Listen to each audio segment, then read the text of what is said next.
Hail yourselves, everyone. There's no place to escape to. This is the last podcast. On the left. Side stories. From your glade. That's when the cannibalism started. Side stories. Yes.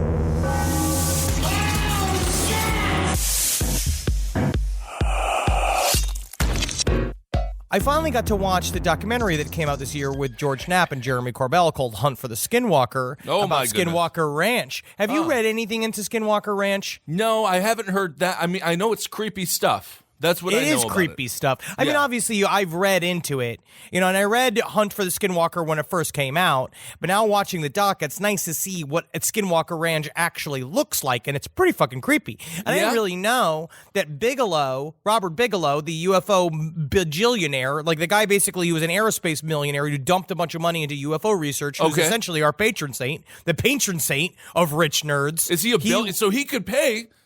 we could do Six Flags on us with him. We gotta get to him. We gotta get to him, and I think a good way to do it, Kissel, honestly, is that if you dress up as a sexy woman, and arrive on the doorstep of Robert Bigelow and be like, right. "How you doing, big boy? I'm looking for someone to take me to Six Flags." And he'll be like, "You're the tallest sack of woman I've ever seen in my life." And I want to see just how long your pussy grows. Well, you'll be very impressed. All right, this is Side Stories, everyone. I am Ben Kitzel. We got Henry Zabrowski over there. Yeah. In much nicer weather in Los Angeles, but we're not talking about the weather today. We have a lot of other things to get to, including I don't want to talk about the weather, but I will say it was really cold yesterday. I did have to put on a hoodie. I did have to go. I mean, because Wendy has to walk in her jacket because she legitimately will not exit the house if it's not 65 degrees or hotter. Isn't that your struggle is real? It is. All right, we got a bunch of news to get to today.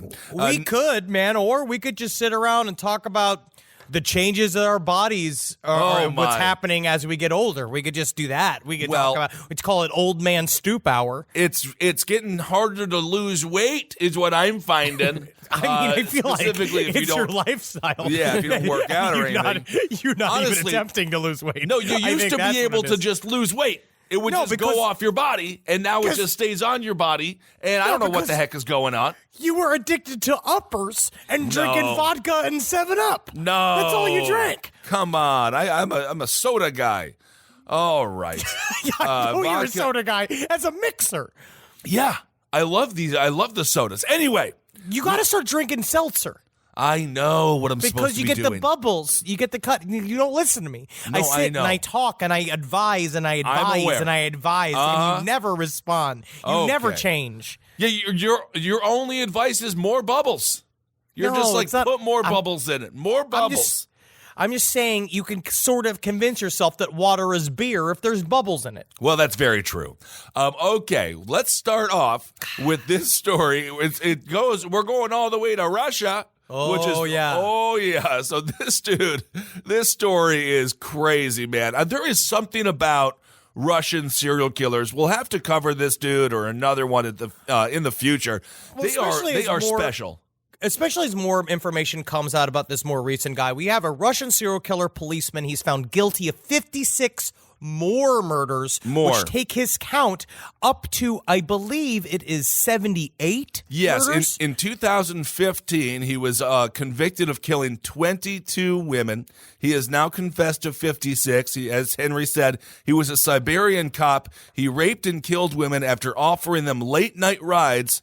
He was found guilty of dozens more murders this week. So his name is Mikhail Popkov. He's also known as the Werewolf and the Angarsk Maniac by Russian media. Now, he got a pretty cool, I got to say, as far as monikers go, as far as nicknames go for serial killers, the Werewolf, that's not the worst nickname I've ever heard. I'll put it this way. It seems to be the more brutal your crimes are, the cooler your nickname, which is unfortunate for society. Right. Because then you're shooting for the nickname. Mm-hmm.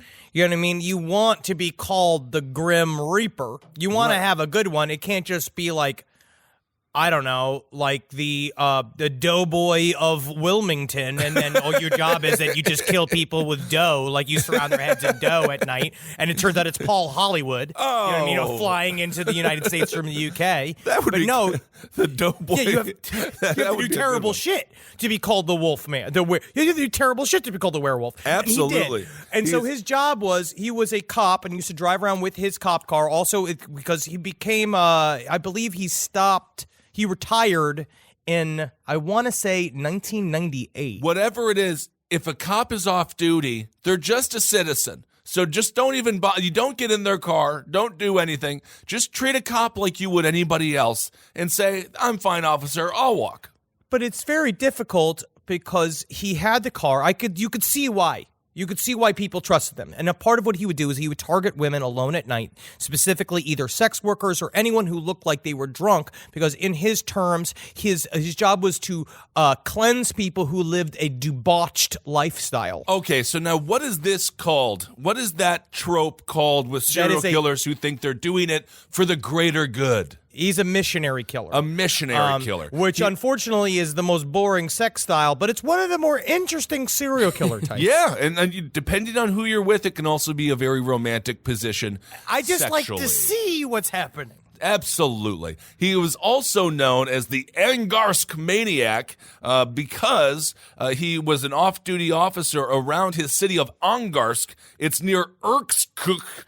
Irkutsk. It's about 2,600 miles east of Moscow. So he got the werewolf and the Angarsk Maniac. So how did he do it? What Irkutsk was actually named after the man who founded the town, is that they actually rolled him into a wheelbarrow, and Irkutsk is the sound you make when you're drunk and trying to get yourself out of a wheelbarrow. I think I've heard that also, before. It's an incredibly important risk placement as well. Okay. In terms of if you're trying to block your way in and out of Russia, because that's where Irkutsk in, I believe in Risk, is it has the land bridge over to Alaska if you want to attack North America, which is a really good thing to have in Risk. That's where you kind of want to build up your forces. It's like building up your forces in Southeast Asia. If you're holding sort of like an Australia reign, you build your forces in Australia, then you move your infantry up through Asia. You know what, Henry? I'd love to play a game of Risk with you. I love the game. Are you being fucking sarcastic? No. You fucking piece of shit. No, I like Risk. Risk is good. I used to play it on my PC when I was growing up. Yeah, but how big are you to those pieces? You know what I mean? Can you even find them? They just get stuck in your dimples? Oh, right. The question is, how did he do it? How did Popkov, this maniac, what did he use to kill these people? Well, not pleasant weaponry, to say the least. Come on, yes, obviously not. Well, I mean, honestly, like when you think about Berkowitz, you're like a gun. Okay, I can think about this. This dude used a hammer and an axe, and then he would dump the bodies in the woods at the side of the road. And he also dumped bodies in the cemetery. But the thing is, you still got to take the body out of the cemetery, and then you got to bring him back to the cemetery. He's not making anyone's lives easier. You're making undertakers happy when you just drop fresh corpses into the cemetery because they love to work. It technically is a job grader, but he would lull them into the car. He would lull them to the conversation, then he'd either hit them with a hammer or immediately start stabbing them. And then what he did know is that eventually, when they were originally searching for Popkov, what they found was that it was somebody who was very good at cleaning off a body. So they suspected for a while that it was a police officer, somebody who knew how people investigate crimes. So what he did was essentially do it in a way really random and drop it off, drop them off into far from where they were murdered, which was inside of the car, and then you're also controlling the crime scene, right? Because your car is the crime scene. So as long as they don't get to the car, which eventually they did, because they found him doing random DNA tests. Yes, they found him while they were doing random DNA tests. Because they found they basically went through everybody that drove the make of car that matched tracks that were found at a crime scene. Okay, so now he is 54 years old. He appeared in court again, as we said earlier, this past week, and he is going to go to a Supermax prison. The Supermax prison is nicknamed the Black Dolphin. Which I don't know why it's called the Black Dolphin, but it sounds horrifying. And have you looked into the Black Dolphin at all? No, but he is also accused of, again, as we mentioned earlier, raping at least 11 women, and we know what dolphins do. So perhaps it's perhaps it's something to do with the horrors that occur behind prison walls. Have you not seen this? It was actually, I believe it was in lockdown at some point.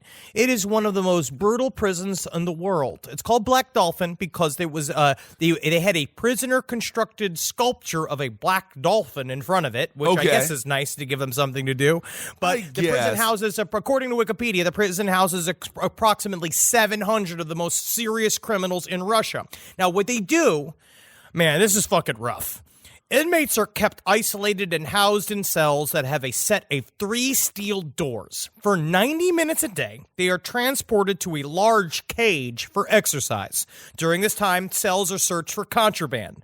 Prisoners at Black Dolphin are then kept under 24-hour supervision. They are not permitted to rest or sit on their bunks from the time they are awoken until it is time to sleep again. A span of 16 hours. Every 15 minutes, a guard makes rounds to ensure inmates are complying with the rules. The prisoners are fed soup 4 times a day, so that's good for you. You love soup. I love a good soup, especially in a cold Russian winter. Sure, but I feel like it's not good soup. It's not. It's not gonna be no Hale and Hearty. I mean, honestly, at this point, it does sound better than the American Supermax. And in American Supermax, you don't get soup. You get that loaf. You get the prison loaf, which is all the food combined into one disgusting thing. Yeah, but that's how it comes out. That's how it comes out. In order to speak with any guard, you have to refer to them and the words "yes, sir." But in Russian, it directly translates to "it is so, citizen chief," which is intense. That's very intense. I'm going to start saying that to people. But the big thing was that they use blindfolds when they bring the prisoners in, so they can't even map out the prison. And then if they're transferring them between cells, they blindfold them, and then they cart them back and forth in a stress position, where they handcuff their hands behind their backs and then lift up the hands above their hips, so they're forced to bend forward. So it's very difficult for them to escape. It is not a comfortable situation, to say the least. Prosecutors they described Popkov as having, quote, a pathological attraction to killing people. That's not good. If only it was a pathological attraction to baked goods. I know, he would be great. And then he would crush. He would crush Cooking Channel. They need a Russian. He could be the Martha Stewart of Russia, but instead he's just another Russian serial killer. The prosecutors also say he is, quote, he has homicidal mania with sadistic elements, but he was ruled sane enough to stand trial. I mean, I would assume that he is sane enough. He was a working cop for at least 6 years while these murders were happening. But they also do a thing where in Russia, man, the fucking court system, that's very entertaining because they keep them in a big cage. Oh, yeah. And so they just go like, got it. Like, I would love to do it, just being there for weed charges, and it's just me going like, whoa, man, whoa, like running around the cages and shit. It'd be kind of fun. Like, am I a fucking zebra, dude? I think they might just shoot you on the spot. They're allowed to. You think I'm gonna make it in Black Dolphin? Honestly, no idea. I have to throw up pants because I don't find them comfortable. Sure. You know what I mean? Like I'm switching to all athleisure. Oh, you're gonna do that. Because in LA, it's technically high class. I can have elastic on in LA because they consider it chill. I know what the wealthy people have been trying to pass off as high class now for some time. They just want to wear sweatpants like every person in the Midwest, but they want to feel like they're superior. Kissel, give in. No, I love it. I like the Midwest look. Yeah. I mean, honestly. You're not wearing them. No, all of my pants are stretch pants. They all stretch. Those Adidas gear are really nice. The Adidas pants, those track pants are really nice. All right. Well, investigators say they uncovered the remains of some victims of the bodies, of course, that Popkov killed, and as well as finding murder weapons, including axes, screwdrivers, and knives. So the guy, I mean, it's pretty disgusting. That's how they convicted him of the 56 more crimes. Is that what they realized they went through and they were finding corroborating evidence to the things he was saying. He was directing them to bodies, so he went and they found bodies, they found weapons. There was one that he didn't find. He also killed one police officer randomly. It was the last person that he killed. Okay. He killed a drunk police officer that I guess just out of pure jealousy or gamesmanship. Well, I'm not really sure. I gotta say, if you're in Russia and if one of your like pet peeves is drunkenness, that's not the place to be. Holy shit. It's just under Ireland. I mean, Yeah. You do not want to be in Russia if you hate alcoholics. You want to it's go like to being Utah. in America and hating people with big dreams. That's right. So, speaking of big dreams, I guess, again, because apparently he had them, he wanted to be the most notorious serial killer in Russian history, and it looks like he has pulled that off. So the number of killings for which he has been convicted exceeds the total of several notorious murderers in Russia and the ex-Soviet Union. Those murderers include Alexander Pishushkin, a.k.a. the chessboard killer. Which is a great story. Cool. Well, maybe we could cover that one. He killed 48, mostly older women. And he would meet them in a park in Moscow, which is probably the saddest place in the world. He aimed to kill one person for each of these 64 squares on a chessboard, which is why he's the chessboard killer. Yeah, man, it's simple. I mean, honestly, you're turning into Mysterio. That's a great supervillain. So crazy. And then, of course, Andrei Chikatilo, who we covered. You can go and listen to our old episodes on Chikatilo. He was convicted of killing 52. So this dude, we got another, I guess, I don't want to say best. What's another word? Travis is not speaking too much today because he's super sick. But I'm in sicko mode. But Oh, God. heavy hitter. Yes, I guess he heavy is a hitter. new heavy hitter. I Look guess. about this. You know what else saying? Because a lot of people were saying that we weren't going to get new serial killers in this digital age because it was difficult to catch them because we're so ever present in social media. Right. But we got Samuel Little. They may possibly top the charts of American serial killers in terms of numbers, and we Yes. got a new Russian guy. We may be heading into a new, I don't want to say golden era because it's very frightening, but it seems like we're in a place where we're getting a lot of new serial killers coming out of the woodwork, and that's allowing Last Podcast to continue deep into the 2020s. In a sense, it is the golden era of finding out how many people these folks have killed, and they're already arrested, so it's not as bad as. I don't think that you can be a new. I don't think you could pull off 79 murders today. I still don't think you could do it. He just did. No, he didn't just do it. He did it in 2000, but from 1992 to 2012. Yeah, but in Russia 2012. It's not American 2012. They got I don't want to malign and disparage the Russian people, but their technology isn't exactly. I've seen a lot of dash cam footage. But the dash cam footage is actually pretty clear. It's pretty good, but that's kind of where they're at. They're at dash cam. Yeah, if you've seen the movie, it's called The Road Movie. It's a Russian dash cam movie, and it's all about just Russians Grand Theft Auto style killing people on the streets. That's awesome. Like that's how you can kill 76 people in Russia. That's awesome. Well, this dude, so Popkov. That's bad. No, it's very bad. Popkov. It's bad. this dude bad. Is apparently he's boasting to cellmates, and he's bragging that he has killed more people than Chikatilo. So this guy. I guess he wanted to come clean about the murders. Obviously, the DNA evidence helped, but he's proud of himself, I suppose. We'll see. It's very interesting because we have another social media very cognizant murder that happened in Russia, which with the, I cannot even pronounce it if I wanted to, the Angarsk Maniacs, Nailed which I it. believe was also known as, was it 3 Kids, 1 Hammer? I'm looking this up. It was 3 Kids, 1 Hammer. It was named after a sort of a horrible parody of 2 Girls, 1 Cup, where they were going to live film themselves murdering people with a hammer, and then they were going to try to sell the videos on the black market. Jeez. Well, how'd they do? Great. Oh my God. They did great. No, they didn't do great. They were fucking turned in. And it all fell Good. apart. Well, let's stay with the world. I of tell you what, though, technology. I keep trying to help you by giving you little tidbits. I told you things you can eat. I told you things you can wear, and I'm hoping I can pull you out of this. Come into the athleisure lifestyle. It's how basketball players dress. I know, but I'm not a basketball player. They also work out all the time, and they sweat. No, Shaq was fat. Well, Shaq got fat. I love fat Shaq. I love fat Charles Barkley, too. My favorite. All right, well, let's stay in the world of the internet. But let's come back to America, specifically Colorado. Legalized it, and they are making a lot of money. Be careful in Colorado, though, folks. I had one of those drinks. It was like an orange drink. Each ounce was 100 milligrams. You got to read the label. Yeah, This is important. but I for don't. anybody out there. Why would they put 1,200 milligrams of weed in something you're supposed to drink? 12 ounces is not a lot. Because it's fun. You just Oh have my discipline. God. But this is before. You're talking about, that is more ancient weed technology. Now it is way more spaced out. In LA, it's so fucking pussy. They really make it so difficult to get the stuff that'll blind you in LA. Honestly, you have to really mash a bunch of stuff together to fucking ruin your life. Well, like you used to be able to. Please don't. You as a blind man will just be, it'll be. Where am I? Where am I? Who will feed me? As you Are you a spy? Are you a spy? So you refuse to give up your driver's license, just still driving all around Los Angeles, just screaming. So I just drive until they honk. So in Brighton, Colorado, a Colorado man who told police he shot a teenager. This is the story that we're getting to here in Colorado. A Colorado man who told police he shot a teenager in the head.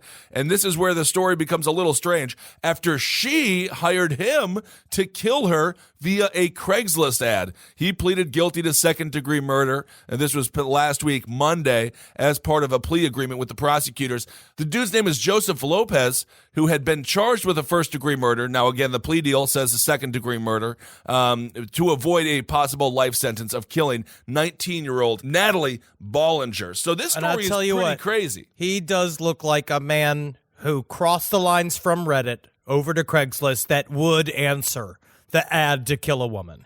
Unfortunately, he has got the wispiest rat-like Van Dyke I have ever seen in my life. It is unfortunate. I am just looking at the face of Reddit atheism. Yeah. As I'm sitting here, it's just a picture of it. It's his face. So he shot Natalie Bollinger, I guess in the head, and then the body was found in a wooded area just north of Denver in late December, one day after she was reported missing. This is according to Adams County District Judge Roberto Ramirez, batting first. Roberto Ramirez! He sentenced Lopez. Lopez is a younger dude at 23 years old, and he's going to serve a maximum of 48 years in prison. So that's a maximum of 48 years. So he'll probably end up getting out in around 20 to 25, I would assume. Well, he was having a lot of fun browsing the women seeking men section of Craigslist, which may as well just be called booby trap world. I mean, honestly, because there was no reason for a woman to go to Craigslist to seek a man. No, you just have to leave your house. You have a better chance of finding a woman on Ashley Madison. By the way, that site is full of all men, than finding a woman on Craigslist. You know, it's actually a pretty good get. Honestly, if you were, it would actually work at sugardaddies.com. That would work. Sure. You just have to have cash money. Well, I can't. Yeah, I mean, no sugar daddy wants to hire me. I can't. No, I'm not saying you. Can I solicit a sugar daddy? Is that what you're saying? No, we're talking about it. You're talking about we're looking for sponsors. Oh, I see. That's called our ad campaigns. That's what that is. That's our sugar daddies. This is according to court records. Lopez told police that he responded to a Craigslist ad titled, quote, "I want to put a hit on myself." It's very bizarre to me. It does have sort of a dumber shade of Dr. Kevorkian. There's a little something Kevorkian here. I guess why would she just kill herself? But according to him, Dr. Kevorkian, what's the key to Dr. Kevorkian? Doctor. He went to he got a doctor. Well, he went to school for a bunch of years. He's going against the Hippocratic Oath is what I heard. But I heard also them people were begging for it, and sometimes you got to give them what they want. Except for Michael Jackson. Michael Jackson didn't know what he wanted. Well, who knows what Michael Jackson wanted? So he just wanted to dance. All he wanted to do was make his father smile. Yes, and that did not. I don't think that ever happened. And by the way, the only thing that Marcus and Henry refuse to believe in this world, Joe Jackson, he made Michael Jackson a eunuch. He what do you call that? It's just so good. It's so bizarre. Your obsession with this. Joe Jackson castrated Michael Jackson. That's what happened. Absolutely bizarre. Well, it happened because that's what the family says happened, and you're not going to. I want to see the autopsy reports. I want to see a picture of his and no dick. Well, he might. I don't think he went full Heaven's Gate. I think he had something going on, but his father castrated him so he could keep that high pitched voice. Hey there, people. Henry Zebrowski here for Trollville, the web series created by my beautiful wife, Natalie Jean, Sina Ghaznavi, and myself. It is the story of Toby Maguire, a sweet young troll that is forced to reckon with the consequences of his internet actions. It is for rent on Vimeo /on-demand/Trollville. It is a work of love, a work of sweat and hate. We have put our bullshit into it. We put our own money. It's completely independent production, like all of the things here at Last Podcast Network, and I hope you could support it. Hail Satan. Prosecutor said Lopez should have called 911 or found help for Bollinger after he saw the ad. Yes. Bollinger and Lopez texted each other dozens of times before he picked her up, and then they drove around for an extended period before he killed her. He didn't respond as a human being. That was according to Chief Deputy District Attorney Allie Baber, who also says he responded as a predator when it comes to the Craigslist ad. So I guess I believe so, because he clicked on it thinking about, I'm going to say one look at this guy is that, to be completely frank, I think his first idea is, this girl's so sad, maybe she'll sleep with me. Right. I mean, like, there's like almost like a thing where it's like, I'll get her now. While she wants to die, I could get one in there real quick. I mean, obviously she is debased. I feel like that's what his thinking was. Maybe something was going wrong. Yeah, take a look at the autopsy of this dude. I don't think he's going to do well in prison. He kind of looks like a Jack Black character from Nacho Libre. I think he's probably going to get pummeled on a regular basis in many different ways, which of course is never good. But Bollinger's family is extremely pissed off about the plea deal. They say it's a spit in my family's face. That's according to Ted Bollinger. He says there's no justice in this, and he argued that the court didn't make his family aware of the pending plea deal as soon as it should have. So people aren't happy that he's going to be getting out within his lifetime because, again, he's only 23, serving a maximum of 48. I know, but it's all this horseshit. I mean, he's a waste of space. I don't think he's going to do well in jail, and I think when he gets out of it, I don't think it even matters. His life is over as it is. He said that she wanted to get over it as quick as possible, and she wouldn't accept being talked down about it. That's what she said. Interesting. I would like to hear if this did go to trial. I think he does have a defense, right? She solicited. Obviously, I disagree with it, but that would be the defense, and I think it would have been really interesting to hear a lawyer go in there and talk about it. I can't. That would be me as the prosecutor going like, shut up. I feel that you are, I don't know. I feel like you have a lot of options here. Like, don't do it. No, like a big option is like, don't do it. I'm just saying, sometimes defense attorneys hit a lucky streak. And they're able to convince a jury that, well, this was nothing but more than assisted suicide, and perhaps there's a juror who doesn't think there's anything wrong with that. I think it would have been interesting to see the trial. That's all.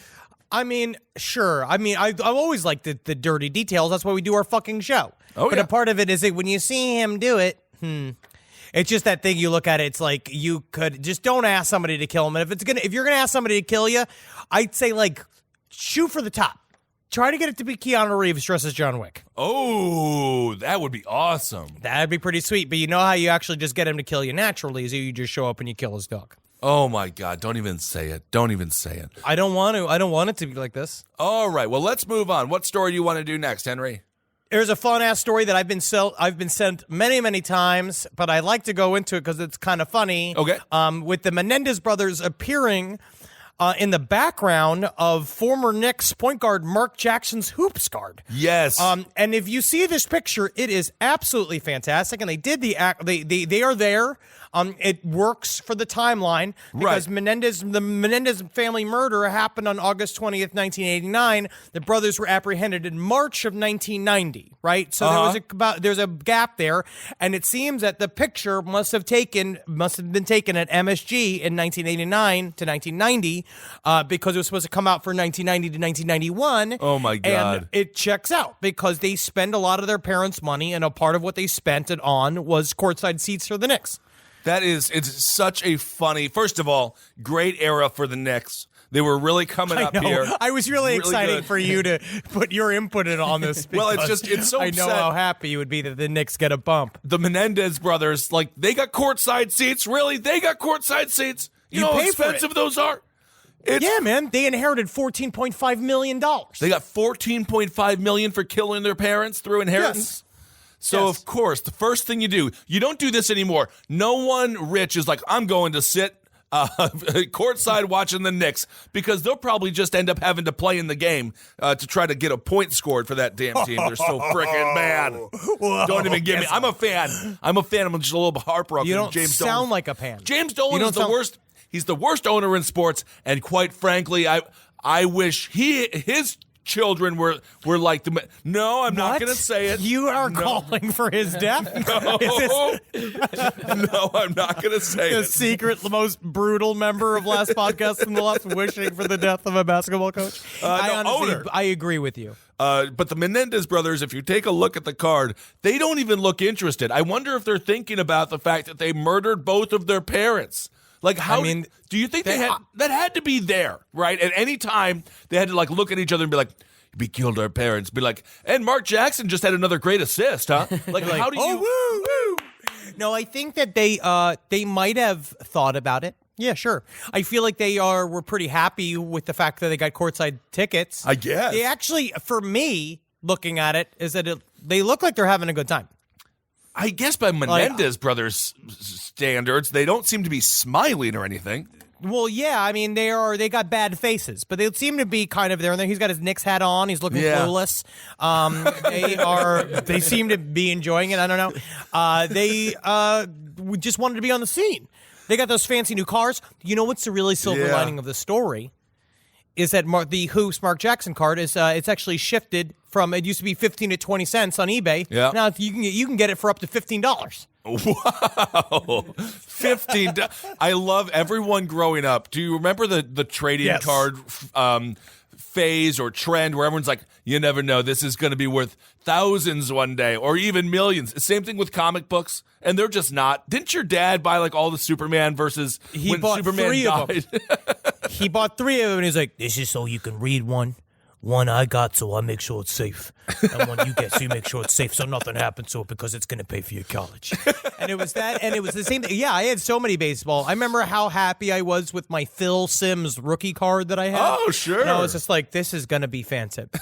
This is my ticket. I did that with Beanie Babies, by the way. You were So the Beanie. sad. My mom Yeah. did Beanie I have Baby. She a- had to by mother law. There's a storage unit in Kansas filled with Beanie Babies Hey, that are worthless. The Beanie I'm not Baby. sure that's the only one. I'm might certain not that be there's worthless. several of them that are like, when the world finally makes its turn towards the age of Aquarius, Beanie Babies will be the new money. It's possible. It's possible. Well, let's stick in the world of sports. Well, no, because that came up to there were other stories. I looked it up. One link to it was other stories of people with embarrassing sports cards, and the one that came up was a man named Bill Ripken, who was he had a photo taken for, I forget what season this was. I believe in January 1989. Where was this? He had a great year that year, I guess. And they took a picture for his baseball card, but they didn't realize that underneath the card, I guess it's the knob of the baseball bat. What do you call the bottom of it? Yeah, the knob. It says knob. He had written on it "fuckface." Fuckface. And it got published, which is pretty great. Yep. It's pretty good. What ensued was absolute chaos because they found out because the error's card price it ended up raising to nearly $500, which is pretty great. But for nearly 20 years, Bill Ripken hasn't told the whole story until finally he revealed with this story of this bullshit with the Menendez brothers story. He actually revealed the true story of it, where he said, "I got a dozen bats in front of my locker during the 1988 season. I pulled the bats out, modeled R161, and noticed because of the grain patterns that they were too heavy. But I decided I'd use one of them at the very least for my batting practice bat. Now, I had to write something on the bat. At Memorial Stadium, the bat room was not too close to the clubhouse, so I wanted to write something that I could find immediately if I looked up and it was 4:44 and I had to get out there on the field a minute later and not be late. There were 5 big grocery carts full of bats in there, and if I wrote my number 3, it could be too confusing, so I wrote fuckface on it." I love it. But the thing is, he lied about this for years, and he said it was a prank against him because he's kind of a jackass in the clubhouse. Yes. Oh, what a guy. I love baseball players, man. I always remember how horrible Joba Chamberlain was when he used to go into quote-unquote guest bartend at Eddie's Bar in the Village. which is he was never officially asked to bartend, but he definitely would go back there and definitely was a huge asshole. Well, Joba was not that bad. He was nice before. He didn't want people to think he was drinking. So all he did was get Long Island iced teas, which is more than it's not iced drinking. tea. Yeah, because no one believed it was iced tea. You reek of liquor. Yes. And Eddie used to go and he would actually Joba used to call Eddie from the clubhouse in the pen before he would go on the field and be like, yo, have the sliders ready for me and make sure you got more tea, like all this. And they would be like, okay. I know for a fact, Joba, I would party with him until like 4 o'clock in the morning and they would have like a noon game. He had to be hammered. He had to be hammered while pitching.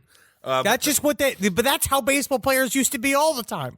Yeah, I mean, this was 2012, but yes, whatever. Yes. He's keeping history alive. He's keeping the heart of the game alive. You remember that movie, For the Love of the Game? Of course. All right. Well, let's go on. I ended up being in the middle of I feel like a lot of the country is. I didn't really realize how big the story was until I saw the episode of 2020 about Chris Watt and the murder of his family.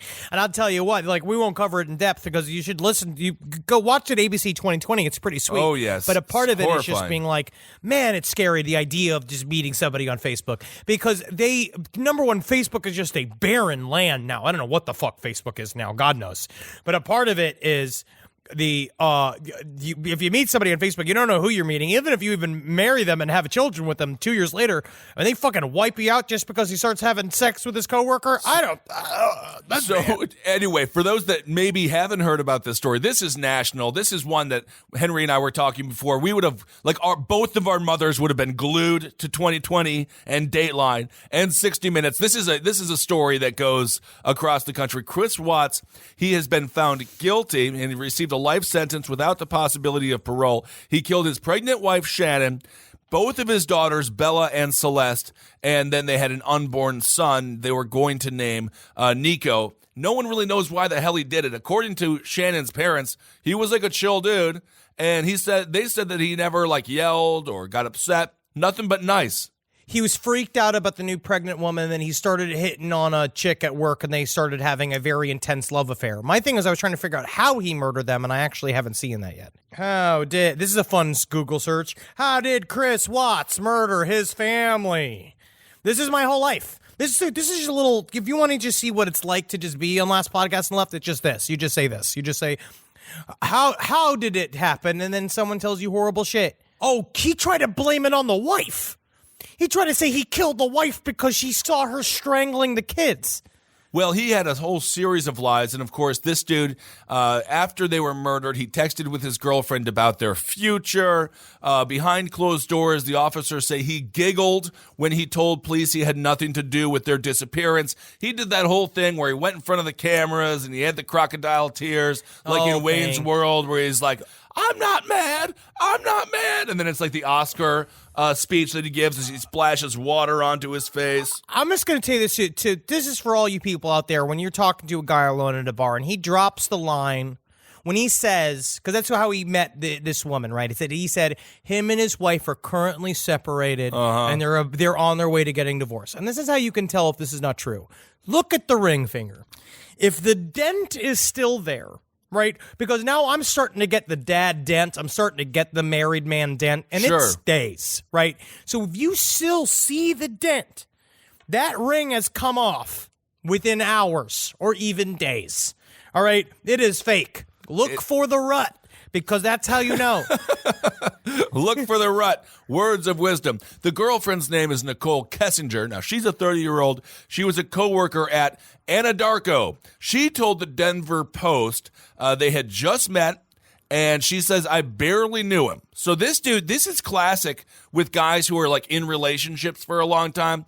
They just assume that other women want to have sex with them. And then they're just it'll be just so easy. Just like this relationship, she's just going to love me and we'll just be right in. We're already in a 3-year relationship, because they just want to replace their wife. And they don't even think about the other person being who are you? Like the movie Overboard. Exactly. Because it's all about them, right? It's all about this guy living some fantasy life that he thinks that his marriage is like, he's sick of his marriage, even though he's fully in on it. He's fully on it. But his wife, Shanann Watts, was like a full-on Facebook, social media, 24/7. Their relationship was constantly on display. Ooh. So a part of it was you can kind of see he thinks he's living this fake life with the woman who essentially is broadcasting every moment of their day, but she's wildly happy. She's just happy and just one of those people that does that. She is a mid-30s person who got obsessed with Facebook and the potential to reach people, and then she became working for a PR company that did these vitamin patches, so she also used it for work, and it was about her presenting herself in a certain way, and he obviously maybe even got disillusioned with it, and instead of like doing what a normal human does, which is speak to your partner, right, or figure it out and do the work, you live this kind of sick, gross double life where you're supposed to be pretending to have some illicit affair with somebody else, or a genuine relationship, which is all predicated on a lie. Well, Shannon, and none of it's true. None of that passion is real. Shannon did tell her friend that the relationship seemed to be a little bit slow going at the time. This was on August 7th. She texted a buddy, and she said, he has changed. I don't know who he is. He hasn't touched me all week or kissed me. So she was feeling a lack of intimacy. But of course, that does not mean that you're going to kill your fucking family just because you go through a week of maybe lacking intimacy or something. So it's still, this story is absolutely crazy. It's perfect fodder for sensational news outlets. Brutal, because he sent this in this letter dated July 3rd, which is a month before all of this shit went down, to his mistress. He sent one of these dumbass cards that are very hallmarky, which says, Nikki, a year of stuff you love to do, a brand new dreams to make come true, one that brings you smiles and laughter and fills your heart with love that long after. And he sent this that in to his the mistress? But no, that was like in the card. But his personal messages is, the sun's up you. Big things will happen this year. Dreams will come true. That smile, that stare, that laugh, that giggle gets me every time. You are truly amazing, inspirational, and electric woman that takes my breath away every time I see you. You are wonderful. Don't ever stop being you. 3 exclamation points. Oh my Happy God, birthday! Because it says it in all caps. Laying Chris. it on a little bit thick. Yeah. That is such a dad hit. Like, that is such a dad hitting on someone for the first time in like 5 years. It's okay, bro, tap the brakes just a little bit here. Here's another letter. Wow, where do I even start? The first day I saw you, you took my breath away. Oh, my God. God. The first day I had the guts to talk to you, I got lost in those stunning green eyes. The first day we hung out in the park together, I knew I was addicted. The first time we kissed, I knew I had met the most amazing, unique, and electric woman ever. God. We have a lot of firsts together, Nikki, and I'm going to keep having them with you all night till the sun comes back. I want to love you like that. This guy is so corny. Wow, you keep my engine roaring when you're pushing the pedal. I can't resist the feel. Oh my you God, put me dude. on another level. This guy, man. Laying really it on romantic. thick. I think many women would be like, we just went out for a lunch date. Like, Maybe I don't she know. would have just, I mean, honestly, you just shown these letters to your wife and she would have just blown her brains out. Yeah. Honestly, this is so, it's just that thing. I feel that it's really important because a part of it is that it's being honest while you're in a relationship and this concept that you can go sneak around. There is nothing more pathetic than a married man trying to sneak around on the side. No, and it's really honestly, very sad. not that it's a bad thing, but with technology the way it is now, good luck. Good luck, my friend. Yeah. My goodness. So obviously this guy had some grandiose ideas of the love that he was going to have in the future with this 30-year-old coworker, Nikki. No one is really happy, obviously, in Shannon's family. That's an understatement. But this is according to Shannon's brother, Frankie. This is what he told Watts at sentencing. He says, I pray that you never have a moment's peace or a good night's rest in the cage you'll spend every day for your life in. He went on to say, and one other thing, Shannon says she is super excited for justice today, which which I don't know if she actually did, but it's good for the family. It's good. It is very good, but it's very. I mean, it's a fucked up story, and I'll be following it too. It's just something I was looking into. It was just like absolutely fucking horrifying. All right, well, moving on a little bit here. Let's go to Amazon headquarters. Of course, they treat their employees horrible. Jeff Bezos is really pushing to be supervillain of the year, which I think needs to be the new title. I don't want to know the person of the year, which is evidently the Golden State Warriors. Kind of aggravates me. That's 13 people, including the coach. That's 13 people. That's a lot of people for one person. That's a lot of people. And I would also include the administration. I'd include the janitors at the station. Sure. At the stadium. There's a lot of stuff going on there if you just name a basketball team. Absolutely. It's like me just saying, you know who's like my person of the year? Who? The Keebler Elves. And it's just because the problem is that you don't know how many there are. No, there you are don't. 3 representatives. Right. There's 3 representatives. You got Right. Stinky, you got Grabby, and you got Smiley. Right? Is that their names? I don't think Stinky is one of the key players. It could be. Could be. Is sure. it Grabby? It's a Grabby and Smiley are 2 of them. And the other ones, I think his name is Richard. Could be. Yeah. Grippy. Grimpy. It's Grippy, Grabby, and Smiley. Sounds problematic. But But all right. It is. Being a chef is a very difficult job. It is. We don't know how many employees they had. That's what I'm saying. we don't. So anyway, well, speaking of employees and employees in a high number, 24 Amazon warehouse employees in New Jersey were hospitalized Wednesday when one is in critical condition, might die because a stupid robot punctured a can of bear repellent. The news was soon picked up by the national outlets, and this, of course, this story spread across social media. In total, 54 workers at the Robbinsville, New Jersey facility were exposed to fumes. Bear repellent is made with a bunch of like chili pepper extract and a whole bunch of stuff that obviously is made to repel bears, so you can imagine what it does to people. The workers experienced trouble breathing, and they had sore throats, and their eyes burned. And evidently, this isn't even the first time a robot has attempted to kill all of the employees at an Amazon warehouse. This isn't the first bear repellent issue. What is going on with the robot kill machines? We had the Uber driver. We had the Uber car. That killed somebody.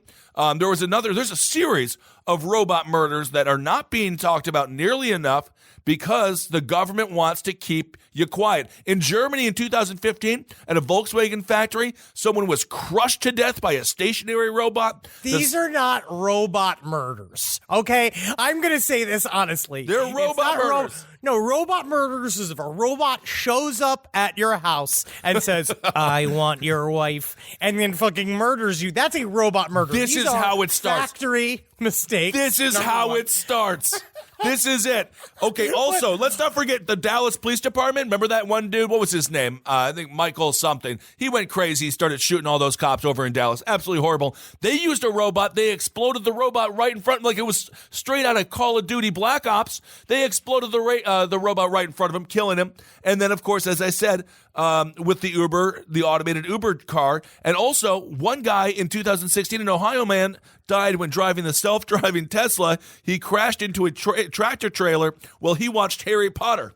That's his fault. That's his fault. That's the he robot. He needs to be watching the road. He needs to be watching the road, too. We're learning with the robots. Amazon has horrible, horrible ways of treating their employees, but I will say it's just like, man, I got a shower head, I got my Gold Bond powder, and I got all of my soundproofing equipment in a day.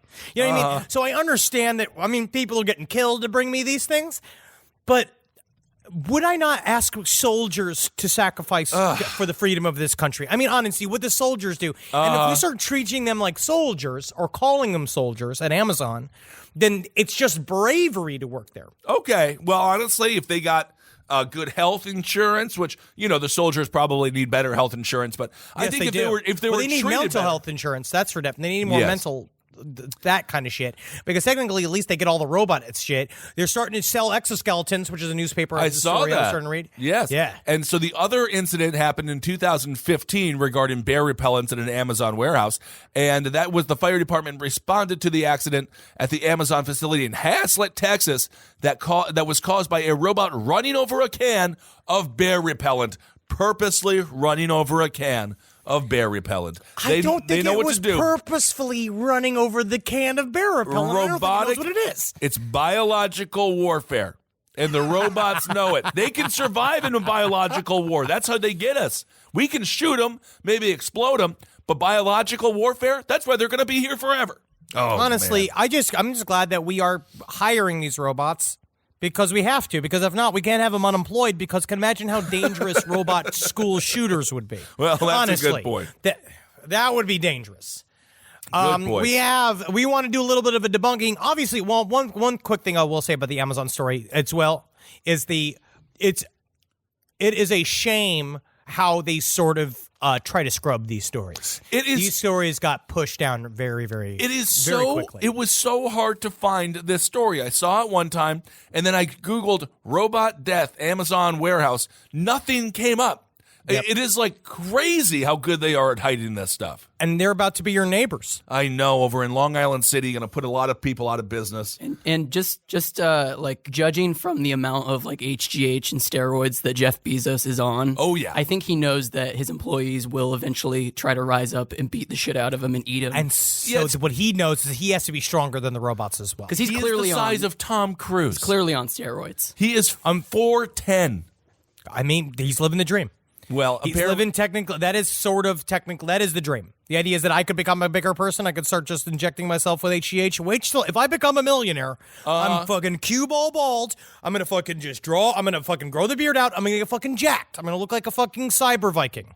You've been fantasizing about this look for a while. It's just a lot of work. It's a lot of to go work. into it. That's the problem. All right. That's what's really difficult. I want to quickly debunk a story that came out. The story of a Texas man saying he kidnapped and sexually assaulted 79 people while dressed as an alien is false. Yes. It came out saying that he drugged people with a mixture of LSD and PCP, and he came out in an alien costume and stuck his fingers up their butt in order to say that you're probing. While it is a wonderful idea, I guess. It's a horrible idea. It's a horrible idea. Yes. But it's in its horribleness, it is wonderful. Yes. But it was originally broke by a news report called World News Daily Report. Right. And is a well-known producer of junk news whose website features the following disclaimer saying that it is satirical. The Yes. identity of the elderly man shown in the mugshot was not immediately clear, but it did seem that the same mugshot appeared in a blog post, which was for Mugshot Monday, and it's just a sad... It's just a guy who was an 80-year-old man that was arrested for sexual battery, and it's just a website making fun of people's mugshots. Right. And, of course, this is another situation. We got a lot of emails and DMs about this story, so we hate to be the bearer of bad news. In this case, good news, because 79 people weren't probed. I am not going to be fucking hoodwinked by a British boy band again. All right? I am not dealing with I will not let it stand. I will not negotiate with fucking terrorists. Well, all right. I do want to say this is another case where you look at the mugshot, and I think they just come up with the story around the mugshot. And this guy does kind of look like a gray. Sort of does. Yeah, it kind of looks like an alien, so. It's a great writing prompt. Yeah. His picture is great. And we want to do a little bit of a story from a fan. Actually, it doesn't really stay here. It doesn't say here if he wants his name said or not. But in response to Kissel's revelation that he's been using Smooth Moves tea for some reason. I used it once. I was looking for a smooth move. Now, this comes from, I'm just going to say the initials EM, just in case he's trying to run for office or something. And so this is what he said. He had a very foul experience with Smooth Moves tea. Senior year of high school, I was sick, and I found a bunch of herbal tea. I didn't read the label very carefully and shared some with my friend Judson, who was sleeping over. We both had 4 to 5 cups of the stuff. A mistake. Oh, Dude, yeah. Holy shit. Honestly, 4 to 5 cups of tea? What are you, the queen? I know what's going on, buddy.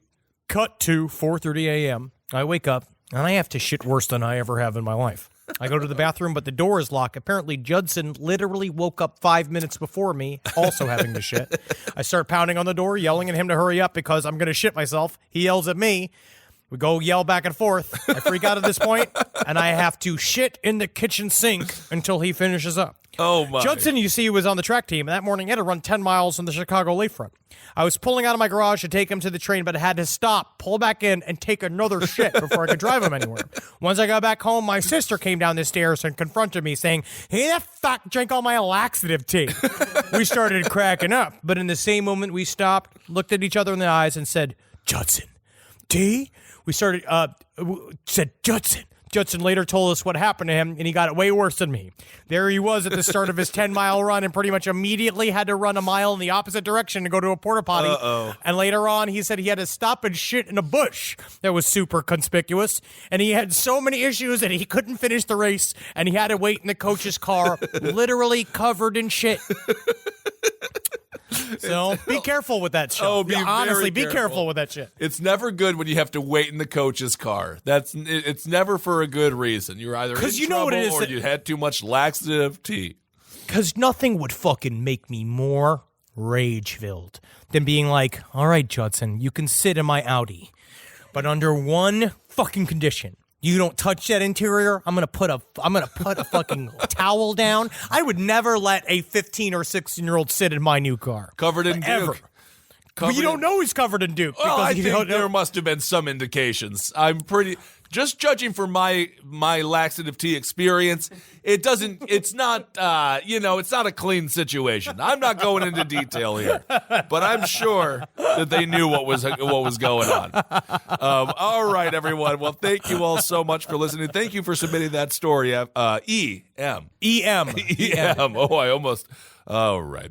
All right, everyone. Well, thank you so much for listening. You can always DM me at BenKissel1 on Instagram, and you can always email sidestorieslpotl@gmail.com. We do read those, and thank you all so much for submitting your stories. I didn't get to the one I wanted to do today as well about the dart fartgate in the world of darts. It's a pretty funny story if you search that. But all right. We'll cover it. We'll get to it. We'll get to it. If you ever have a story you want to tell us or a reaction to one of our podcasts, and if it's funny, we'll read it out loud, please email it to sidestorieslpotl@gmail.com. We love your submissions. We've been using them. It's great for us because we can find out what you guys want to hear about, and also, again, it's a really good way for you to yell at us. Yeah, and because we're reading these things. But be kind. Don't mention the Jonas Brothers ever again. Ever or the again. band Bosom. I don't know what was the name of the British band. But I think it's Barkirk. Barkirk, something like that. Yeah. No, it's a Burston. Something. They just look like Busted. They look like a bunch of pedophiles. They look like a bunch of adults that dress like children trying to hang out with children. Well, that makes sense. Maybe that's the point of their name. Is busted as in arrested for pedophilia. Oh, I thought busted also means when you come. I don't know. But please email us. We got our special coming out soon. Yes. Very excited to present to your loins. Cannot wait. Please, if you have $6.66, go out there, buy the special. It's the first time we're doing it. We're really excited about it. So please get out there and hopefully you enjoy it. And hail Satan. All right, everyone, hail yourselves. Hail me. And when you live, you gotta love. Oh, girl, you gotta live. And if you ain't laughing like this, ha ha. You ain't laughing because that's got to be the ha-ha. Like, I like people who don't fully laugh when they do the ha-ha. Like, you're just super chill. You're too chill for the full emotional commitment of laughing. It kind of switches the laughter into, I don't think that's funny. I'm actually just sort of like, why are you talking to me? Huh. Yeah. When you do the thing when you respond in a text where you go, ha-ha, and when I know you're not laughing, I know you're just trying to cover up. You do good. You're fine. I do. I have laughed when I have said the one ha-ha. I don't like is I don't like lull. I don't like raffle because you are not rolling on the floor. I know you're not because it would be so remarkable. I would be concerned for you if you were. You are having a seizure if you're rolling on the floor. Also, you know what I don't like? Just one ha. Yeah, it's demeaning. That is passive aggressive. It is. All right, everyone. We will talk to you soon. Bye.